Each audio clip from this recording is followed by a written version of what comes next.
Thank you very much. UDA oye! Harambee! Harambee! Harambee! Harambee! UDA!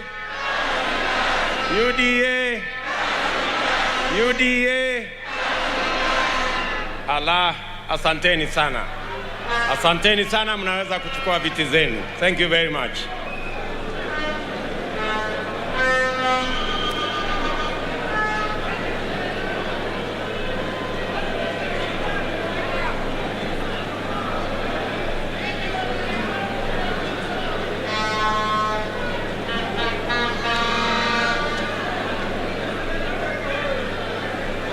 Mwenyekiti wetu Mheshimiwa Johnson Mudhama, katibu wetu wa chama Mama Veronica Maina, officials wote wa chama chetu cha UDA, marafiki zetu, viongozi wa vyama mbalimbali ambao wamekuja kama marafiki kuja kushuhudia sherehe hii yetu ya leo, ndugu wa bunge, magavana, maseneta, MCAs na wajumbe wote wa chama cha UDA. Hamjambo? Hamjambo? Bwana Yesu asifiwe. Assalamu alaikum. Hebu mnipungie hivi mkono jameni, nione kwa mbali. Asanteni sana. Asanteni sana.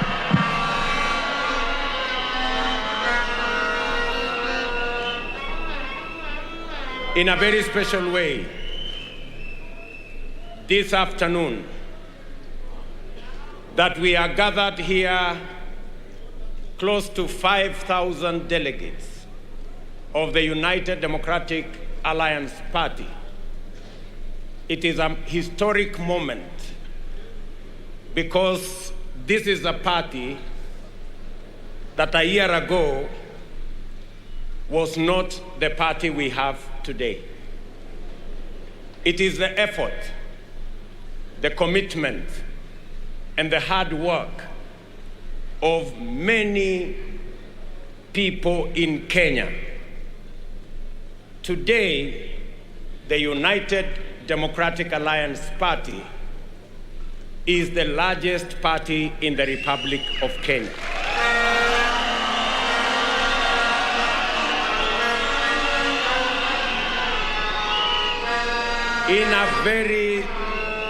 In a very special way, I want to thank many leaders, senators, governors, and members of parliament who worked with me tirelessly and with a lot of courage and commitment to put together this party that today has over 7 million members.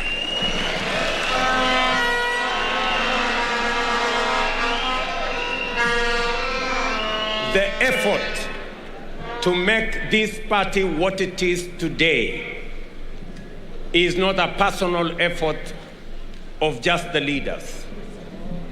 Many hustlers in different parts of Kenya, people who are engaged in all businesses, have registered, have supported the registration, they have financed the registration, they have facilitated the registration, and I want to tell each and every one of them today a very big thank you for making UDA what it is today.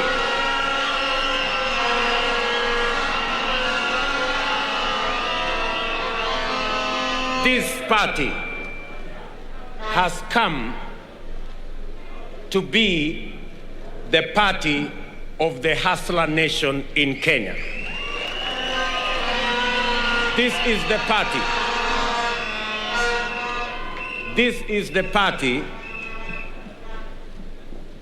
where you will not be asked about the name of your father. This is the party. You will not be asked to give your bank account. This is the party for every Kenyan from every walk of life. And I want to say, I am a very proud Kenyan today that you have bestowed upon me the responsibility to be the party leader of this great movement.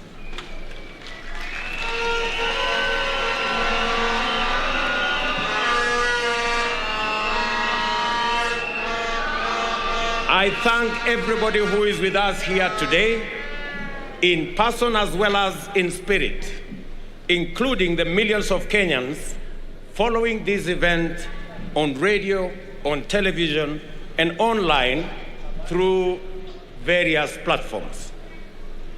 I am grateful for your support, sacrifices, and the time you have taken to congregate at this culmination of a most eventful journey in our lives. I do not take your support and your time and your interest for granted. And as always, I welcome you to walk with us on this road until we knock on the gates of our glorious tomorrow. I thank our party delegates for the work they have done in guiding the Hustler Nation through a transparent nomination process, and for their consideration in bestowing upon me the immense responsibility of representing the United Democratic Alliance in the forthcoming presidential elections. I am profoundly humbled and immeasurably honored. And I accept your nomination to be the United Democratic Alliance candidate in this year's presidential election.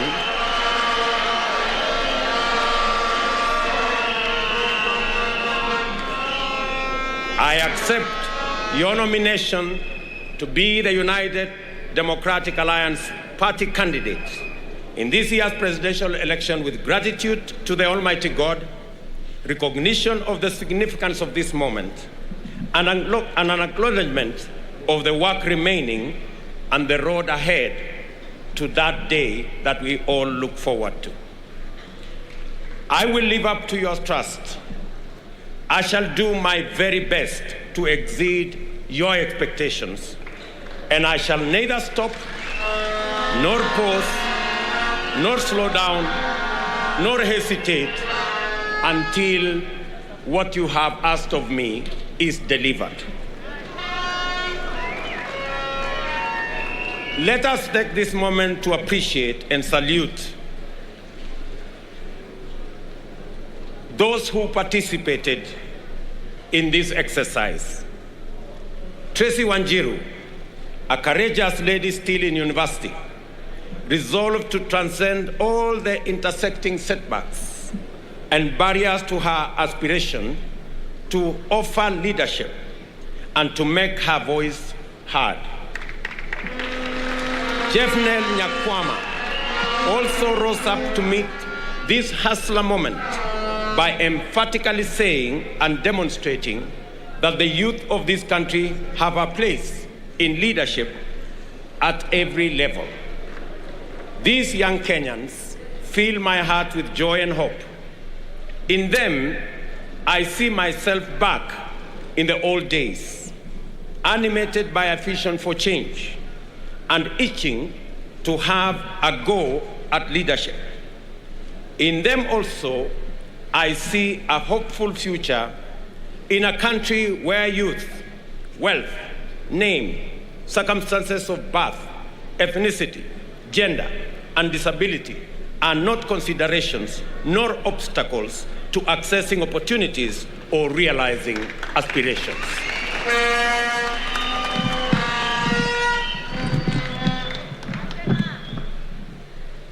As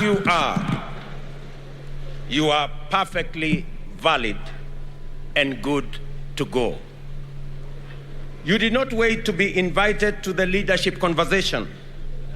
Sometimes the invitations never come. You took your chances, entered the room, and sat at the table. Please, do not leave the table. Let us keep talking, working, and growing together. I thank the United Democratic Alliance for extending us all opportunities to contest leadership positions without discrimination. Let us always strive to live up to our fundamental ethos of uniting our nation through the inclusive and participatory quest for opportunities for everybody. I am aware that this time round, there are thousands of young people giving everything to our movement: resources, time, strength, ideas, and moral support. I know that many youth have come forward to stand as candidates, and yet many others are mobilizing, sensitizing, and participating in other meaningful ways. The Hustler Nation is a young nation. The voice, as well as the aspiration of Kenya's young people, form an essential pillar of our movement. I therefore want to register my gratitude and appreciation and assure you of my commitment to open up opportunities for young people to thrive and drive the progress of our nation.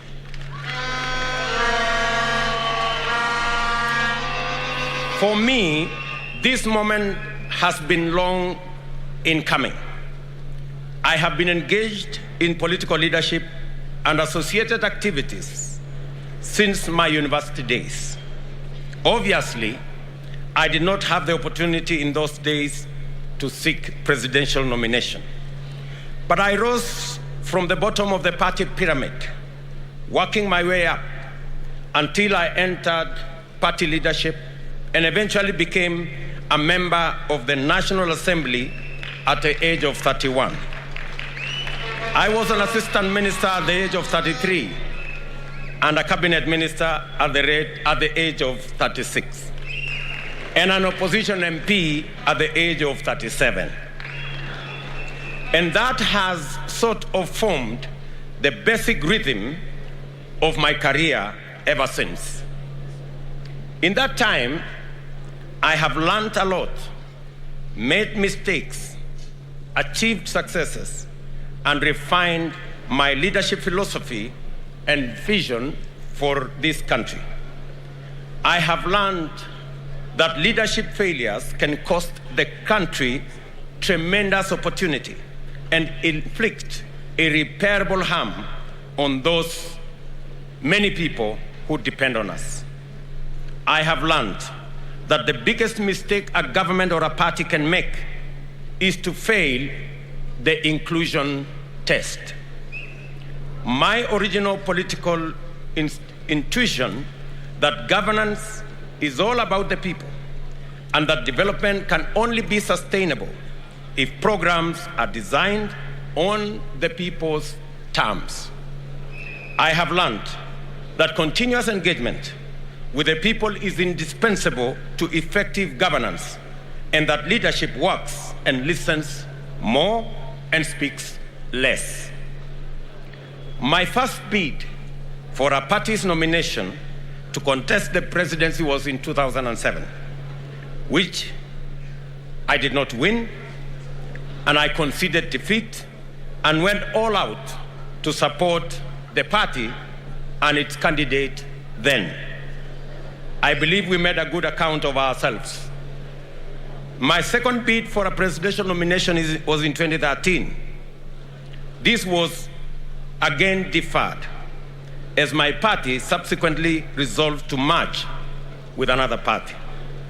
In the interest of coalition building and broader strategic interests, I divide my bid and once again gave my all in successfully delivering the presidency and a wholesome parliamentary majority.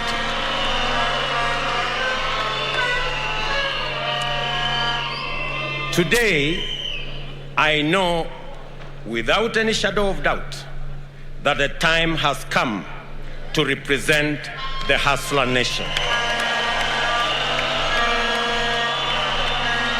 The time has come to go all the way to the finish line and secure the place of the hustler nation at the decision-making table.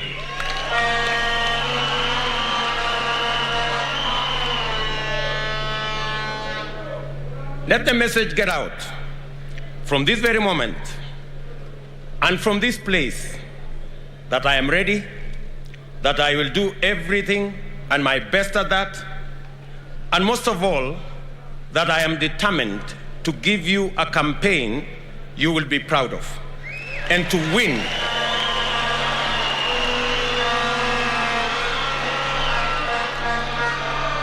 And to win for our party, our coalition, and for the people of Kenya. Let the word reach out to our friends as well as our rivals that we are prepared and we are inspired to do all we can to go to every place and to work with everyone to open the doors of inclusion, opportunity, and enterprise in order to move Kenya to the higher level. After all, this is what hustlers do every day. Let me state a fairly obvious fact. I am the first elected and serving Deputy President of Kenya. It has been the honor of my life to be elected to this position, and I will forever remain profusely thankful to my friend, President Uhuru Kenyatta, for a successful working partnership in 3 elections. I have discharged my duties faithfully, and there is not a single task that the President assigned me which I did not execute in full.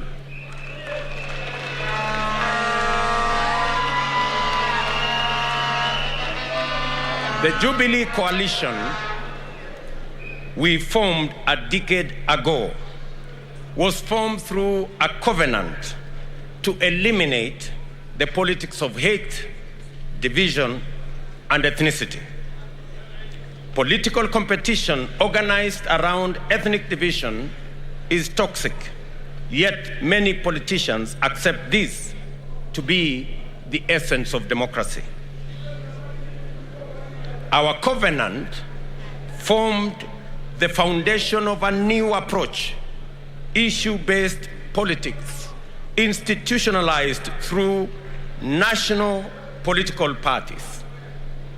We succeeded in demonstrating that democracy does not go hand in hand with chaos, confusion, or instability.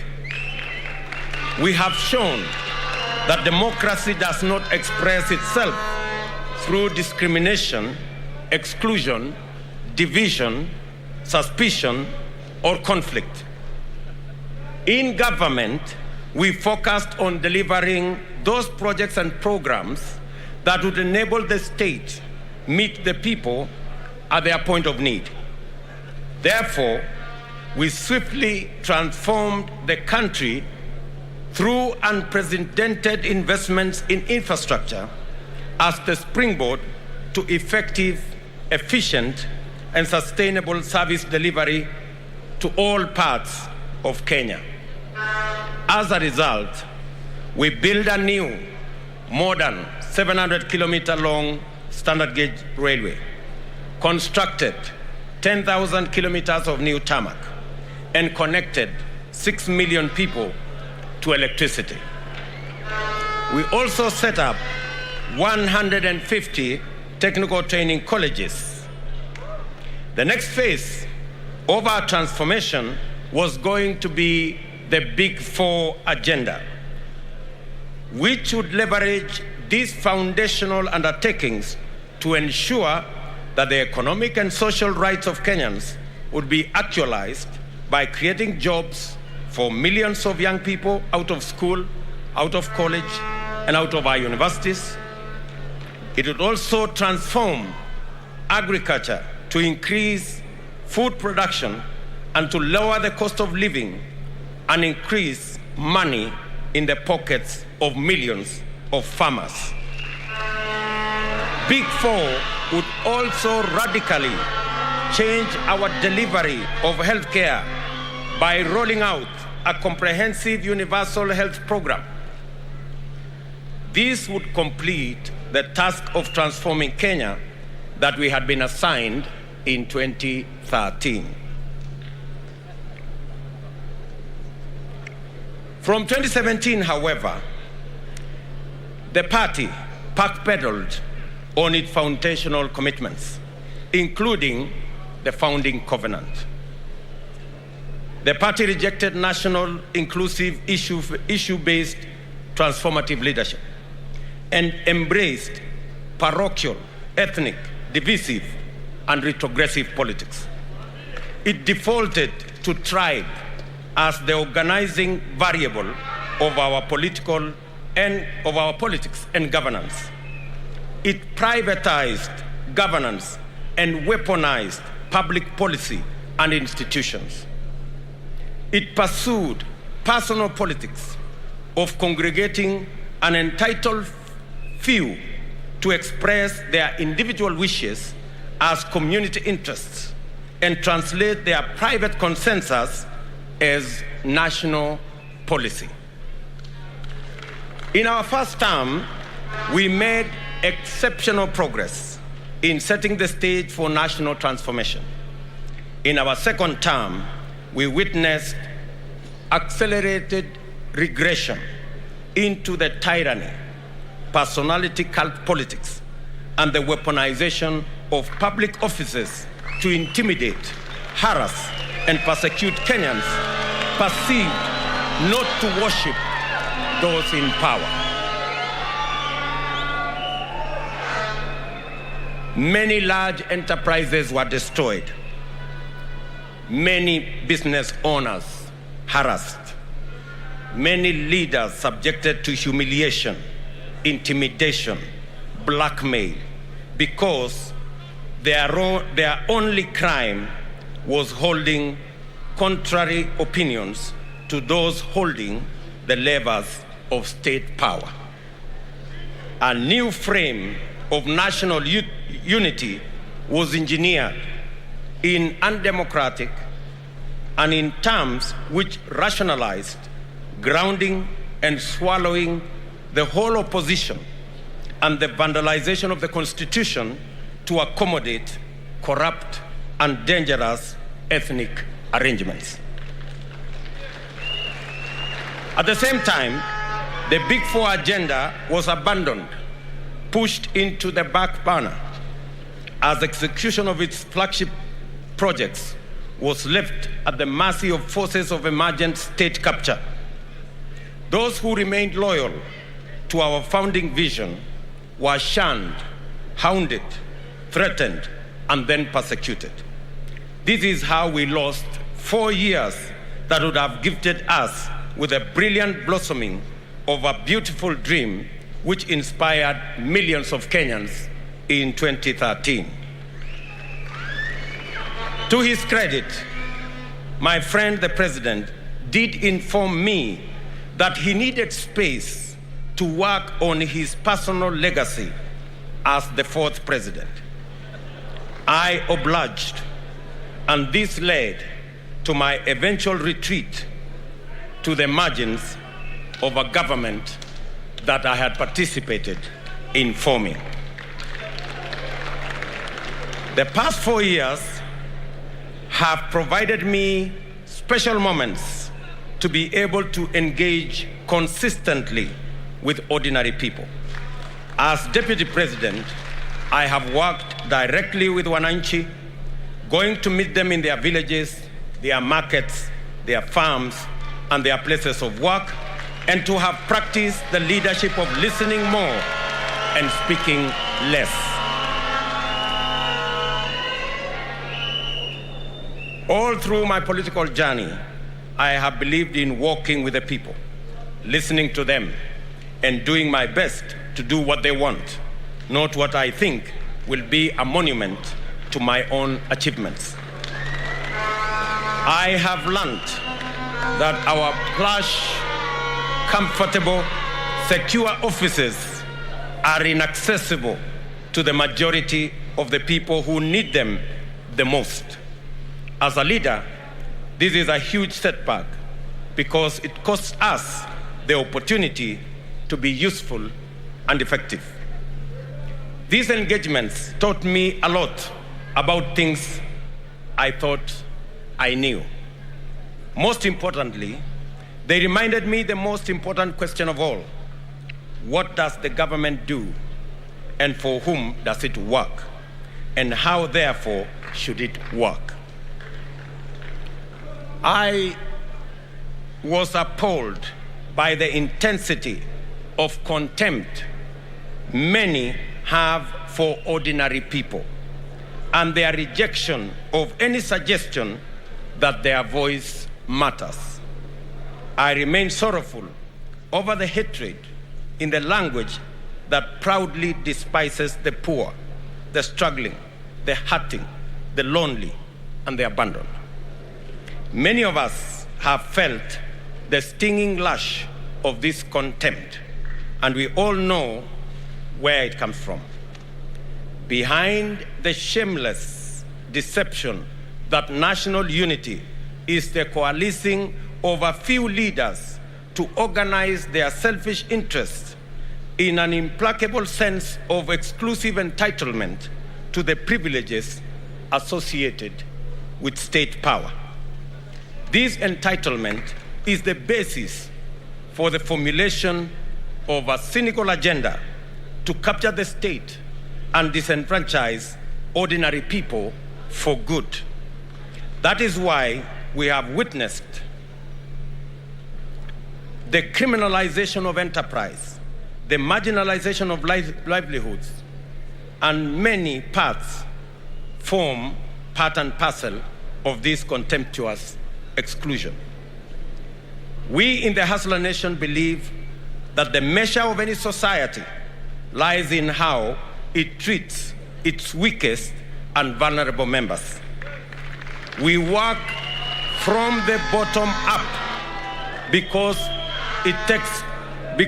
if we take care of the bottom, we take care of everybody. We want Kenyans to have opportunity to hustle from the bottom up. The top, therefore, must be understood to be everyone's aspiration, objective, and ideal destination. It is not bottom versus up. It is bottom up. It is not bottom versus up. It is bottom up.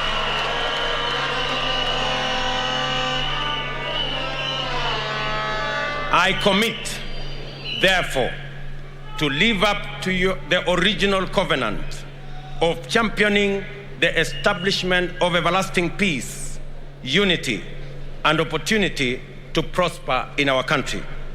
I make this commitment on the understanding that sustainable unity can only be achieved through meaningful political and economic inclusion. The evidence of inclusion is respect for dignity of livelihoods and the creation of space for every vocation, every skill, every profession and talent to flourish and yield a bountiful harvest of prosperity for all our people. At the same time, I reject the suggestion that a united country is one that has no political competition or opposition. Rather, I view the foundation of an inclusive Kenya as one governed by an effective democratic government with robust checks and balances, overseen by a vigilant and responsible opposition and a strong civil society movement. I call your attention to the fact that over the past 4 years, the purchase, compromise, and eventual liquidation of the opposition and legitimate political competition set the stage for an effective state capture. I must therefore specifically undertake that under our administration, we shall boldly and firmly confront and dismantle the now pervasive conflict of interest that has rapidly evolved into state capture through corrupt political and economic arrangements.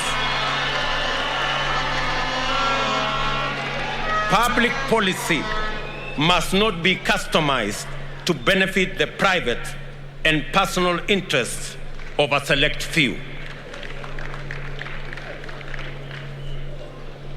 Ladies and gentlemen, I want to conclude my remarks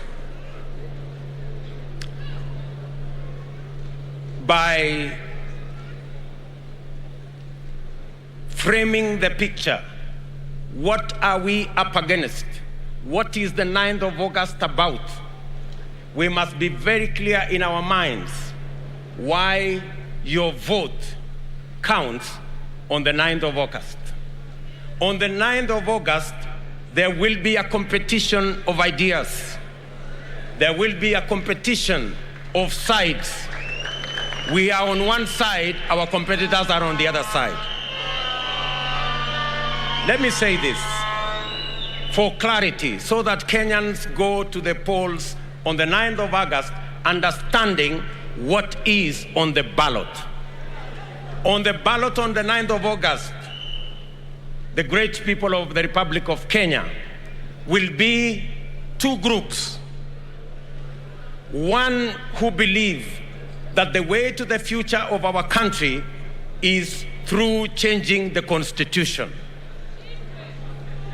On our side, we believe that the way to the future of our nation is by changing the economy of our nation.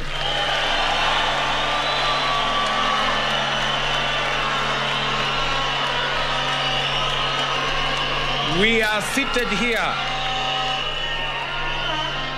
We are assembled here as the United Democratic Party Congress with our friends from ANC and Ford Kenya and Tujibebe and Savina and TSP and CCK and CCM and all the other parties, united by one thing, our belief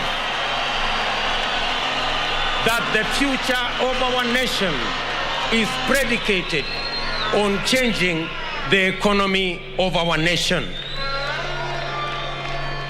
While our competitors believe that it is through the changing of the Constitution to create positions for a select few will treat our problem of exclusion, on our side, we believe that we need to change the Constitution to create opportunity, create jobs, create opportunities for millions of young people out of school, out of college, out of our universities, that therein lies the solution to the inclusivity question in the Republic of Kenya. We are very clear that we had this plan in 2017.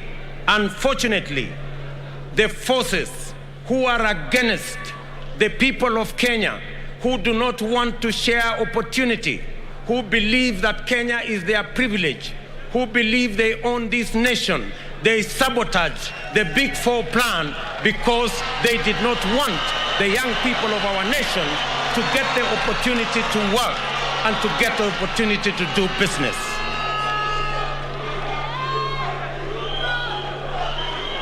I want to say with clarity and certainty that if we had not lost 4 years chasing a mirage, if we had taken time to implement the Big Four plan, Kenya would be different from what we have today.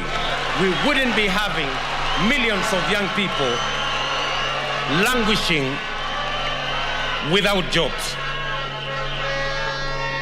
While our competitors believe that they will go to the polls so that they can get the opportunity to change the constitution so that a few people can share power, we are telling them we will go to the polls to elect leadership that is going to create opportunities for empowerment, not sharing power, for the empowerment of millions of citizens of our republic. We want to remind our competitors that 10 million Kenyans today are in a lottery because they have no defined jobs, they have no defined business, they have no access to credit, they have no place to do business, there is no law to protect their enterprises. And we are saying that the opportunity that we have as the people of Kenya is not to change the constitution to create positions and share power among few people. The opportunity we have in Kenya is to create the opportunity for the empowerment of millions of citizens through jobs, through opportunities to work in their enterprises, in their businesses, and to make sure that our economy works for all Kenyans.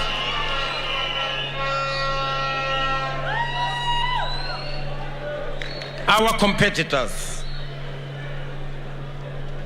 believe that this nation should be about a few people who will deliver us of state power. We are telling them this country is not just about leaders.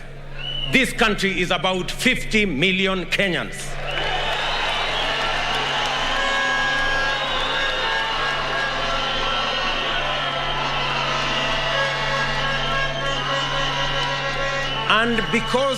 And because it's about 50 million Kenyans, we will not accept to go the journey. They have told us they will bring back the BBI monster because they want to create an imperial presidency. They want a president who controls the judiciary using the ombudsman. They want a president who controls the legislature using appointments. They want a president who does what he wants or what she wants merely because she has power or he has power or they have influence or they have money. We are telling them that this country is about 50 million Kenyans, and we will not accept to go back to the dark days of an imperial president. We are marching forward to a Kenya of shared prosperity by 50 million Kenyans.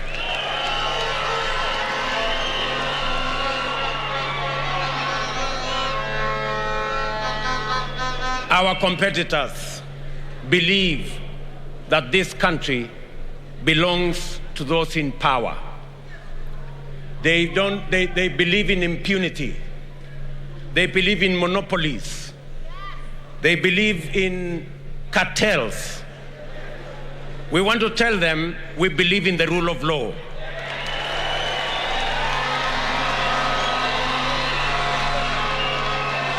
They have weaponized state institutions.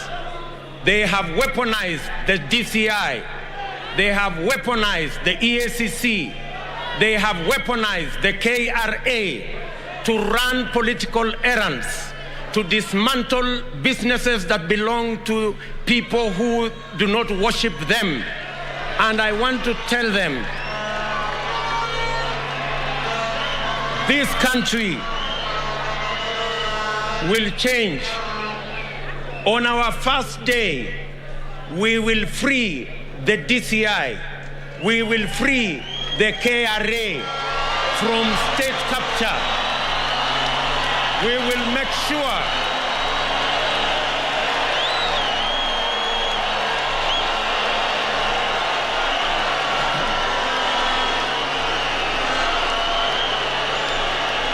Thank you. Thank you very much.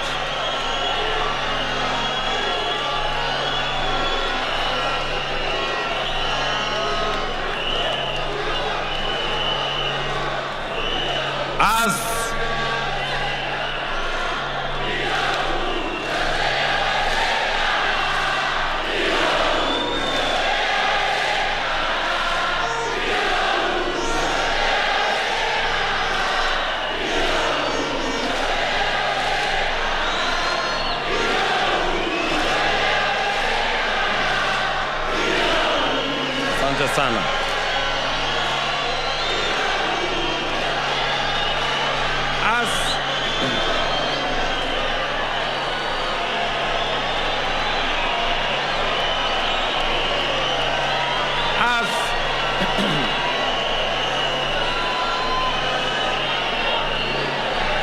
I want to say,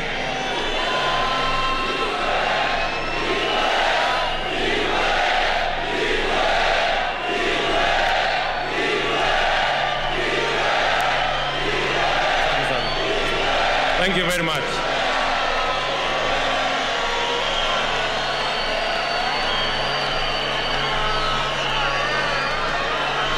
They have weaponized the DCI, the EACC, and the KRA to run political errands. We will professionalize the DCI's office and the KRA for them to discharge their constitutional and legal duty. On the first day, we will appoint an accounting officer for the IG and the DCI, so that going forward, the DCI and the IG will have financial independence, and they will never again depend on the office of the president for them to discharge their responsibility.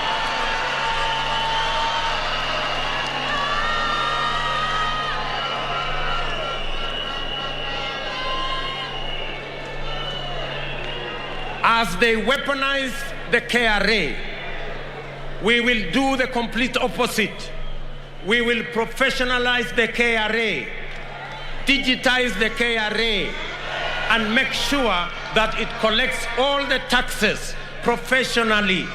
And the 60% of the taxes that are not collected as VAT, we will make sure that we will create the mechanism, the digital platform, so that we can collect taxes and we don't have to fight Kenyan enterprises and destroy people's businesses.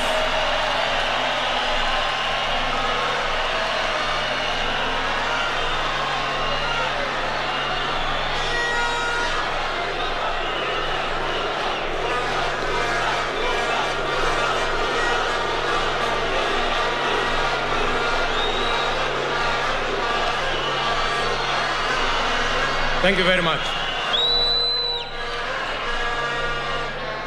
Our competitors have proposed that they want to change the constitution so that they can make the judiciary to be subservient and to be accountable and to be answerable to the executive. We want to tell our competitors we will do the complete opposite.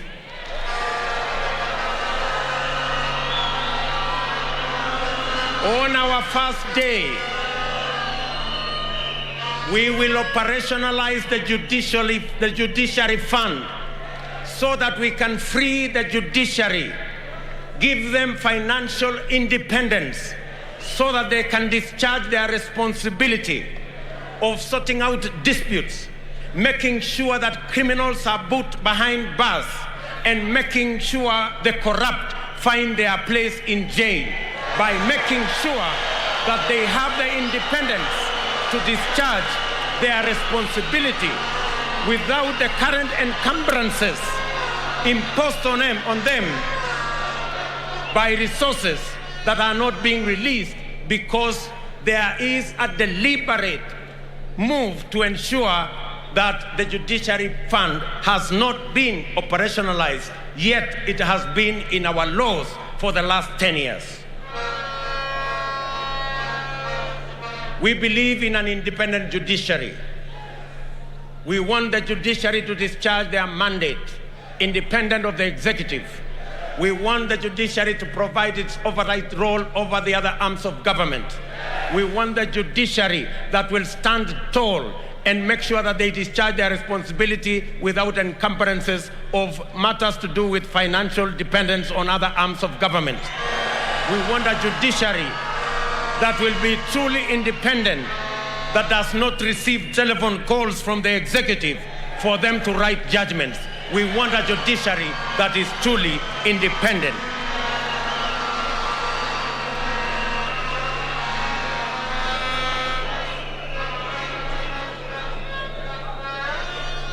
Good people, agriculture will be on the ballot in this election.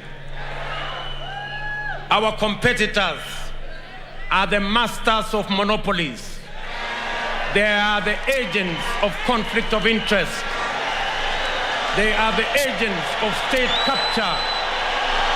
And we must free this country and our agriculture from cartels and brokers.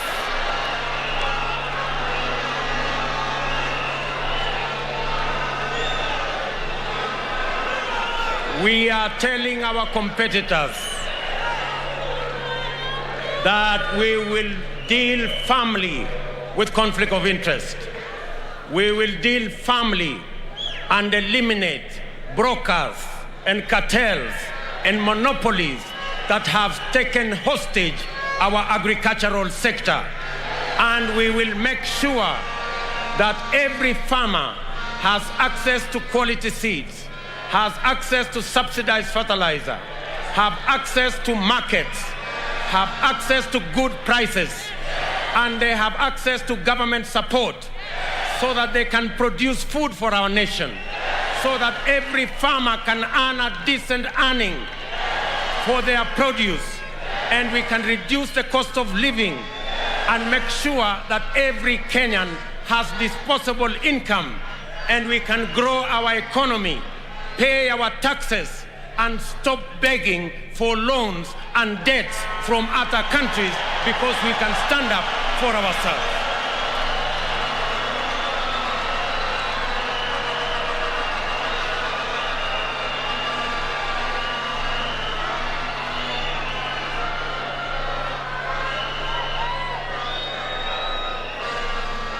Our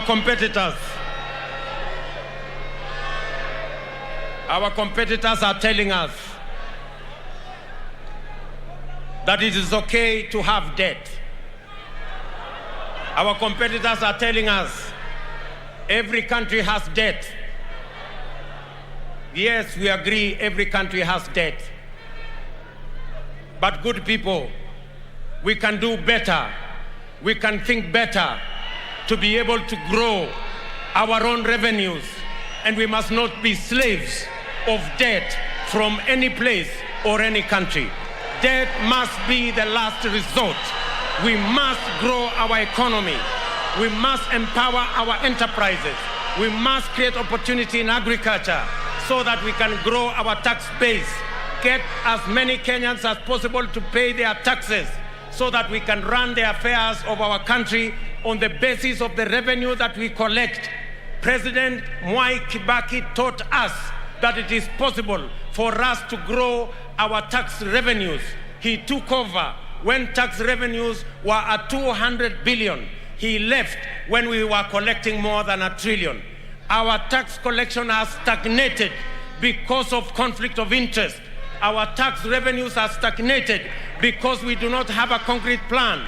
We are saying our movement will create a concrete plan that will expand our taxes so that we can double our tax revenues and reduce on borrowing and debts that can cripple our country.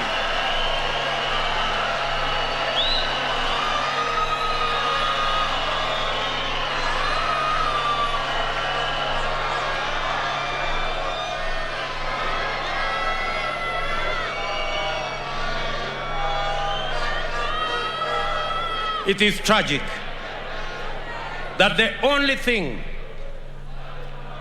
that I can remember on matters to do with the economy that the handshake has done is to borrow 7 trillion in the last 5 years.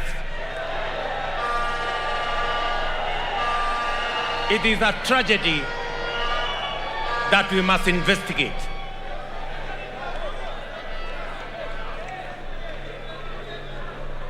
Good people, we are at a historic moment. We have to make our choices carefully on the 9th of August, because what is on the ballot is either Kenya moving forward into prosperity or Kenya regressing into tyranny and poverty. The choice is as clear as day is from the night.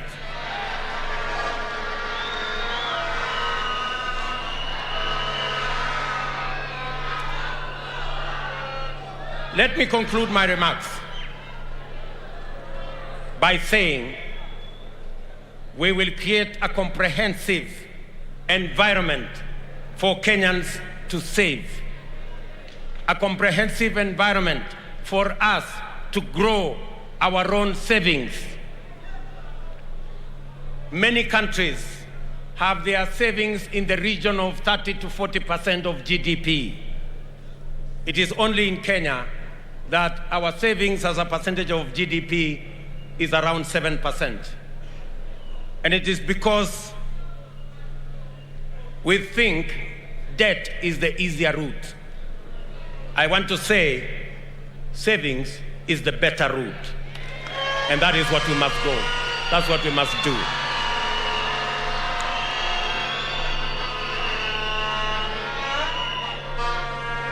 So,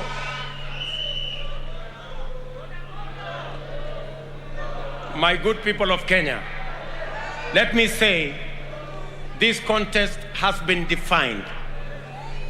Kenyans know what to vote for in this election.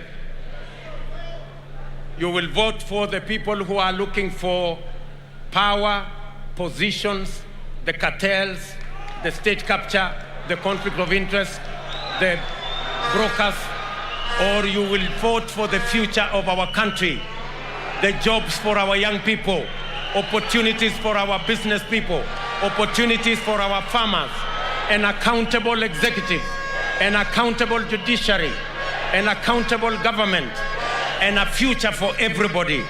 That is what is on the ballot on the 9th of August.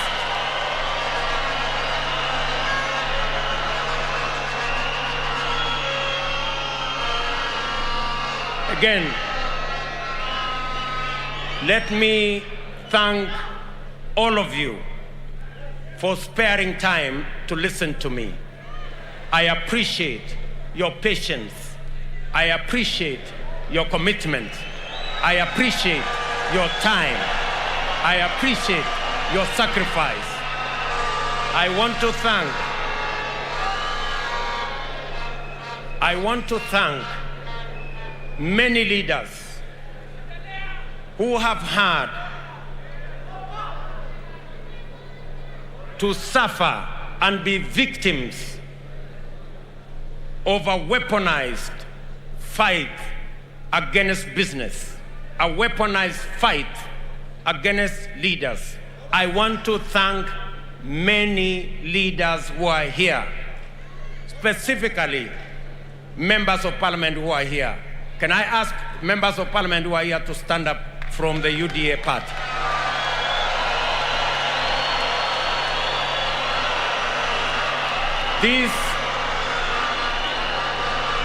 I also want to ask senators and governors who are here to stand up. Thank you very much. These men and women have been subjected to blackmail. They have been persecuted. They have been threatened. Many of them have been dragged to court for crimes they never committed. Their crime was only to be my friends. Their crime was only to be members of the Hustler Nation. But I want to thank them. They are made of good metal. They are made of fine gold. And history will judge you guys fairly, that you stood up against tyranny, that you stood up against blackmail. Thank you very much.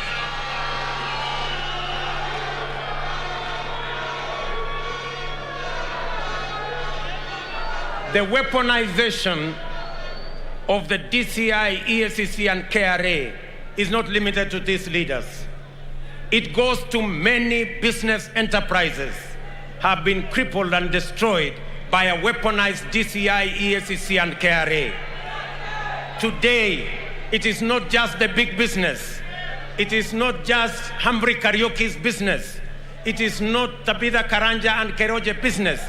Even the border today are victims of a weaponized fight against people who don't share in the belief of those who hold the levers of power today. And I want to promise them that power is transient and the people of Kenya will overcome. We will not submit to your threats and blackmail. We will not bow to you. We will not worship you. We worship the living God in heaven. We worship no human being.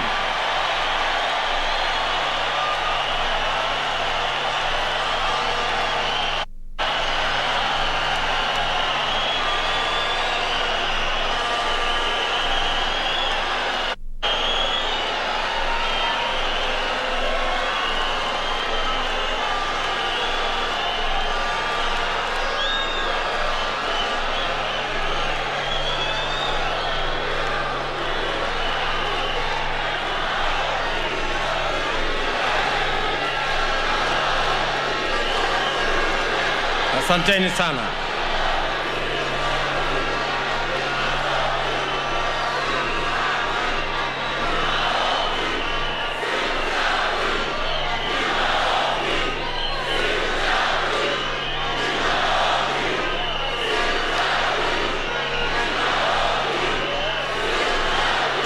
Asanteni. Thank you very much. I want to say from this podium, you may have power.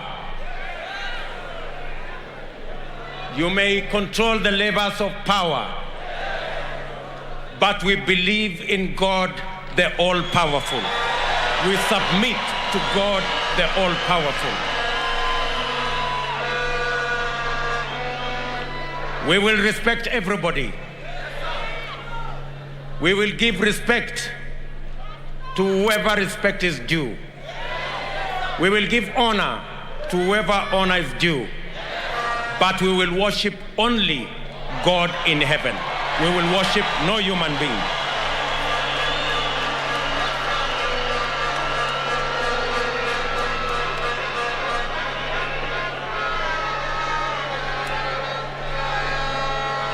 I want to thank you very much for listening to me. I accept this nomination with humility.